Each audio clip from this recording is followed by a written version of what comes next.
Bismillahirrahmanirrahim. Today on 10th. Ketegangan antara India dan Pakistan kembali memanas di tahun 2025. Titik awalnya terjadi pada 22 April lalu ketika sebuah serangan teroris mengguncang Pahalgam, Kashmir yang menewaskan 26 wisatawan. India dengan tegas menuduh kelompok militan yang berbasis di Pakistan berada di balik serangan tersebut. Namun Islamabad membantah keras tuduhan ini. Sebagai balasan, pada 6 Mei, India meluncurkan Operasi Sindoor, sebuah operasi militer besar-besaran berupa serangan udara dan rudal yang menargetkan wilayah Pakistan, termasuk bagian Kashmir yang dikuasai oleh Islamabad. Pakistan tidak tinggal diam, mereka menyatakan berhasil menjatuhkan beberapa jet tempur dan drone India dan mengklaim telah membunuh puluhan tentara musuh dalam serangan balasan. Akibat dari konflik ini, 27 bandara di India ditutup, dan masyarakat internasional, termasuk Amerika Serikat dan negara-negara Teluk, kini tengah berusaha keras mendorong kedua belah pihak untuk menahan diri dan kembali ke meja diplomasi. Namun satu hal yang jelas, India dan Pakistan kembali berada di tepi jurang perang terbuka, dan dunia sedang menahan napas menunggu langkah selanjutnya.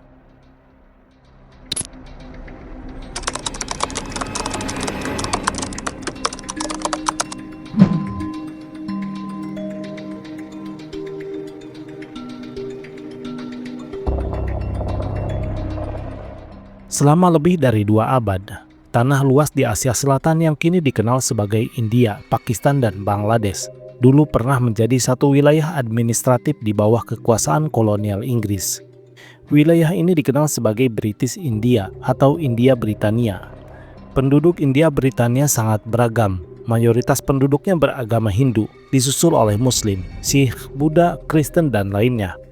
Meskipun hidup bersama, struktur kekuasaan kolonial serta dinamika sosial ekonomi sering menciptakan ketimpangan dan gesekan, terutama antara komunitas Hindu dan Muslim. Namun situasi mulai berubah drastis menjelang pertengahan abad ke-20, saat Inggris memutuskan untuk mengakhiri kekuasaan atas anak benua India. Muncul ketegangan yang sangat tajam antara dua komunitas utama, yaitu Hindu sebagai mayoritas dan Muslim sebagai minoritas yang signifikan. Ketegangan ini dipicu oleh perbedaan ideologi, tujuan politik, serta pengalaman sejarah panjang yang penuh dengan ketidaksetaraan.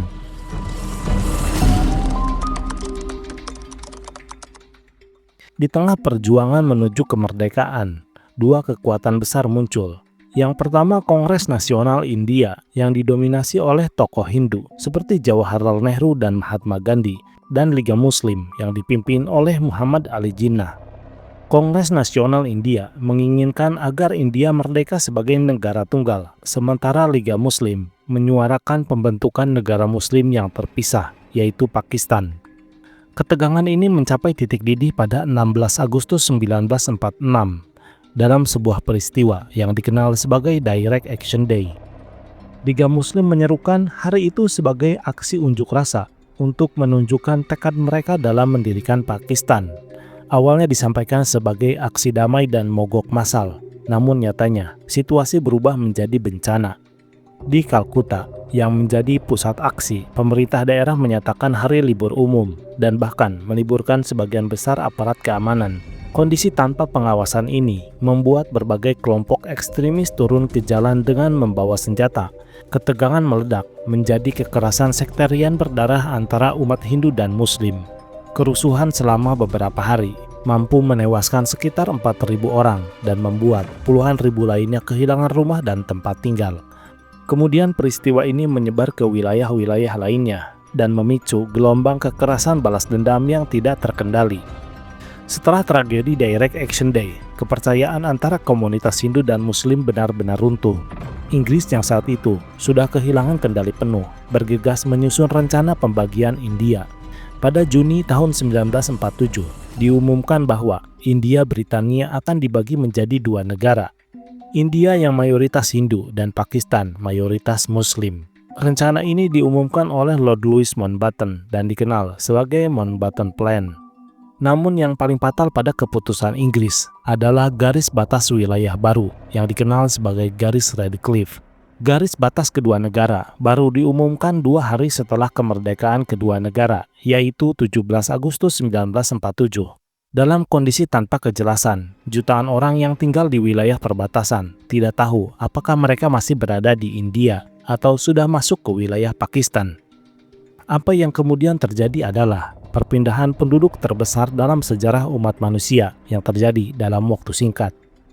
Sekitar 10 hingga 15 juta orang melakukan migrasi masif, baik Muslim dari India menuju Pakistan maupun Hindu dan Sikh dari Pakistan menuju India.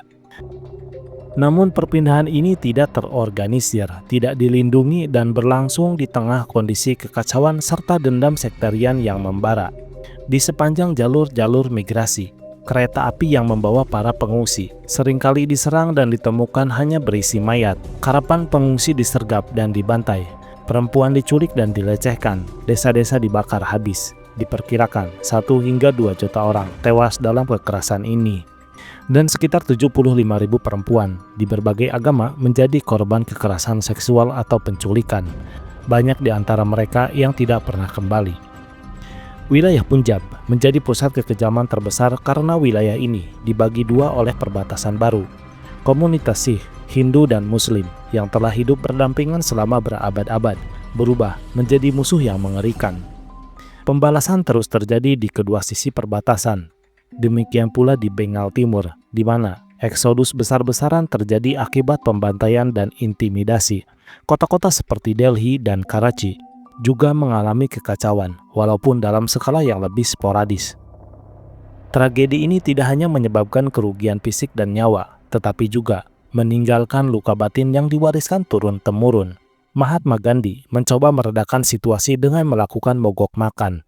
Namun usahanya berakhir tragis ketika ia dibunuh oleh seorang ekstremis Hindu pada Januari 1948 karena dianggap terlalu lunak terhadap Muslim.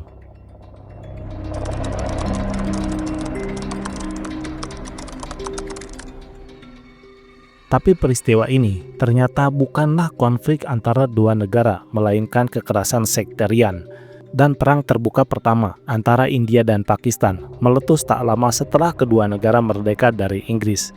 Perang ini dikenal sebagai Perang India-Pakistan pertama atau Perang Kashmir, yang berlangsung pada 1947 hingga 1948 dan menjadi awal dari konflik panjang yang belum benar-benar usai hingga hari ini. Semua bermula dari wilayah Jammu dan Kashmir, sebuah kerajaan kecil di bawah kekuasaan seorang raja Hindu bernama Maharaja Hari Singh. Namun mayoritas penduduknya adalah Muslim. Ketika Inggris membagi India menjadi 2 negara, pangeran-pangeran kecil di berbagai wilayah diizinkan untuk memilih bergabung dengan India, Pakistan atau tetap merdeka. Maharaja Hari Singh sempat ingin mempertahankan kemerdekaan Kashmir, tetapi keputusannya ini justru membuat situasi Kashmir menjadi genting. Pada bulan Oktober tahun 1947, pasukan suku bersenjata dari wilayah barat laut Pakistan yang didukung oleh pemerintah Pakistan secara tidak langsung menyerbu wilayah Kashmir. Mereka menyatakan ingin membebaskan kaum muslimin dari pemerintahan Hindu yang mereka anggap menindas. Serangan ini brutal dan meluas dengan penjarahan dan kekerasan terhadap penduduk sipil. Kekuatan Kashmir tidak mampu menahan serbuan itu. Maharaja Hari Singh kemudian meminta bantuan militer dari India. Namun India mensyaratkan satu hal, Kashmir harus bergabung secara resmi dengan India. Akhirnya pada 26 Oktober 1947, Maharaja Hari Singh menandatangani Instrument of Accession, yaitu dokumen resmi yang menyatakan bahwa Kashmir menjadi bagian dari India. Segera setelah itu, pasukan India diterjunkan ke wilayah Kashmir dan terlibat dalam perang terbuka dengan pasukan penyerbu yang didukung oleh Pakistan. Perang ini berlangsung hingga akhir tahun 1948 dan menyebabkan ribuan korban jiwa di kedua belah pihak. Setelah gencatan senjata yang dimediasi oleh PBB pada 1 Januari 1949, wilayah Kashmir pun terbagi menjadi 2. Sekitar 2/3 wilayah Kashmir dikuasai oleh India dan sepertiganya dikuasai oleh Pakistan.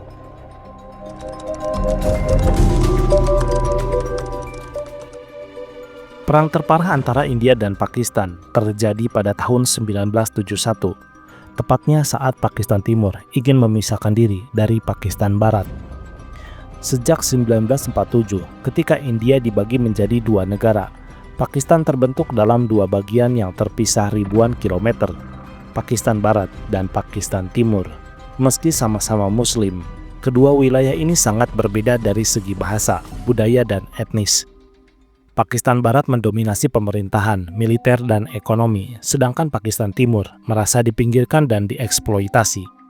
Ketegangan meningkat ketika Sheikh Mujibur Rahman, pemimpin Partai Liga Awami dari Pakistan Timur, memenangkan pemilu nasional tahun 1970 dengan mayoritas kursi parlemen. Seharusnya ia diangkat menjadi Perdana Menteri Pakistan, tapi militer dan elit politik Pakistan Barat menolak hasil itu. Ketegangan pun berubah menjadi krisis politik besar. Pada malam 25 Maret 1971, militer Pakistan Barat melancarkan operasi Searchlight di Dhaka dan kota-kota besar di Pakistan Timur. Tujuannya adalah memadamkan gerakan separatis dan mencegah pemisahan diri. Namun yang terjadi adalah pembantaian massal. Ribuan orang dibunuh, mulai dari mahasiswa, intelektual, hingga penduduk sipil. Jumlah korban jiwa diperkirakan mencapai 300.000 hingga 3 juta orang. Meski angka pastinya masih diperdebatkan hingga hari ini. Yang pasti, lebih dari 10 juta orang mengungsi ke India dan sekitar 200.000 hingga 400.000 perempuan menjadi korban kekerasan seksual selama perang berlangsung. Tindakan brutal ini memicu perlawanan luas di Pakistan Timur. Tentara yang membelot, mahasiswa, dan rakyat sipil membentuk pasukan gerilya yang disebut Mukti Bahini atau pasukan pembebasan. Perang gerilya pun berkecamuk di seluruh wilayah. India yang kewalahan menerima jutaan pengungsi dan mengecam keras kekejaman militer Pakistan akhirnya ikut campur secara militer pada Desember 1971.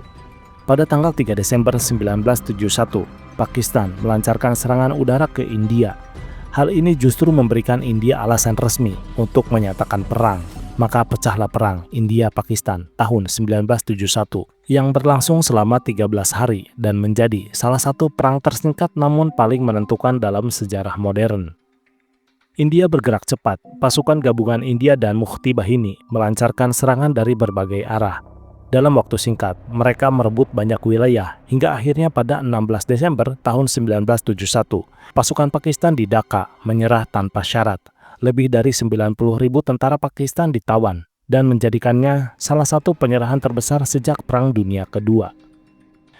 Perang ini mengakhiri eksistensi Pakistan Timur. Pada 26 Maret tahun 1971, Sheikh Mujibur Rahman telah menyatakan kemerdekaan dan setelah perang usai, dunia mulai mengakui negara baru itu sebagai Bangladesh, dan Sheikh Mujibur Rahman menjadi presiden pertama negara tersebut.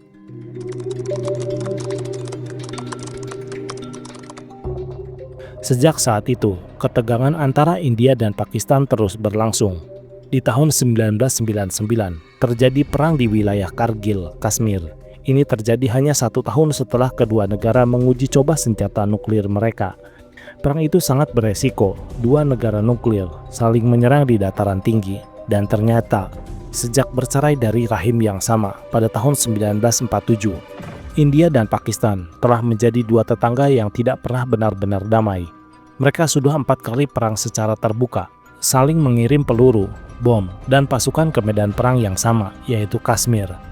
Tapi itu baru permukaannya saja. Di balik garisnya perbatasan yang disebut Line of Control, mereka telah terlibat dalam lebih dari 15.000 insiden baku tembak, nyaris setiap tahun, hampir setiap bulan, bahkan setiap pekan.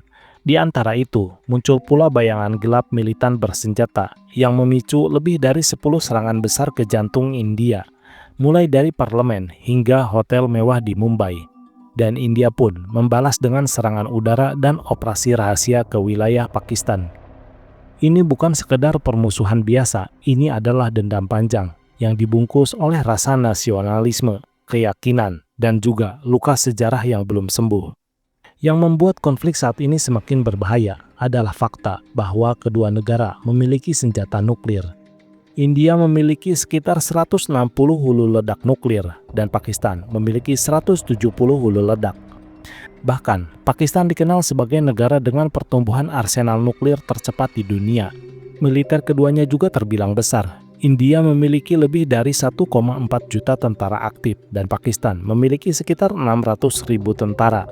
Tapi perbedaan ini tidak membuat keduanya aman karena dalam perang nuklir tidak ada pemenang.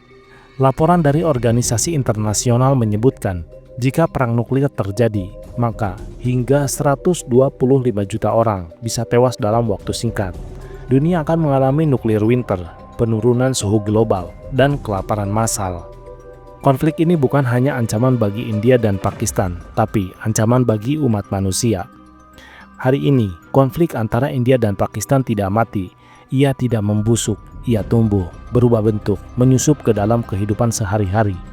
Bukan hanya dalam bentuk barisan tentara di perbatasan, tetapi juga dalam bentuk caption, meme, tweet, dan siaran televisi. Dunia maya menjadi medan tempur baru di Twitter, YouTube, hingga forum-forum anonim. Narasi saling menyalahkan terus diproduksi dan dikonsumsi. Bahkan generasi muda yang tak pernah melihat perang sekalipun telah diajarkan untuk saling membenci. Hoax tentang penindasan, penghinaan agama, dan teori konspirasi menjadi senjata dan setiap pihak merasa benar. Di Kashmir, tanah yang diperebutkan sejak tahun 1947, suara-suara kemerdekaan masih bergema. Namun, kini mereka bukan hanya berhadapan dengan dua negara, tetapi juga dengan diamnya dunia. Pemadaman internet, patroli militer, dan penangkapan aktivis menjadi pemandangan biasa di sana. Di India sendiri, nasionalisme Hindu kian menguat. Semakin banyak warga yang percaya bahwa menjadi India sejati berarti menjadi Hindu. Isu-isu minoritas, khususnya Muslim, perlahan berubah menjadi isu keamanan nasional. Dan ketika nasionalisme tumbuh tanpa empati, perdamaian semakin jauh. Sementara itu di Pakistan, retorika anti-India tetap dijaga. Bukan hanya sebagai peringatan sejarah, tetapi alat politik ketika ekonomi goyah, ketika rakyat resah. Musuh bersama selalu menjadi pelarian yang efektif. Konflik ini tidak sesederhana soal tanah. Ini adalah tentang identitas yang dikoyak, rasa saling curiga yang diwariskan, dan tentang luka sejarah yang tidak pernah benar-benar diobati. Sudah lebih dari 70 tahun sejak garis Red Cliff ditarik. Tapi yang terjadi bukan perdamaian, melainkan perpisahan yang menyakitkan. Setiap generasi lahir dengan ingatan akan permusuhan, bahkan sebelum mereka belajar siapa nama tetangganya di seberang perbatasan sana. Dan pertanyaannya, berapa generasi lagi yang akan tumbuh dalam ketakutan? Berapa banyak lagi anak muda yang akan percaya bahwa damai itu kelemahan dan dendam itu adalah warisan? Terima kasih.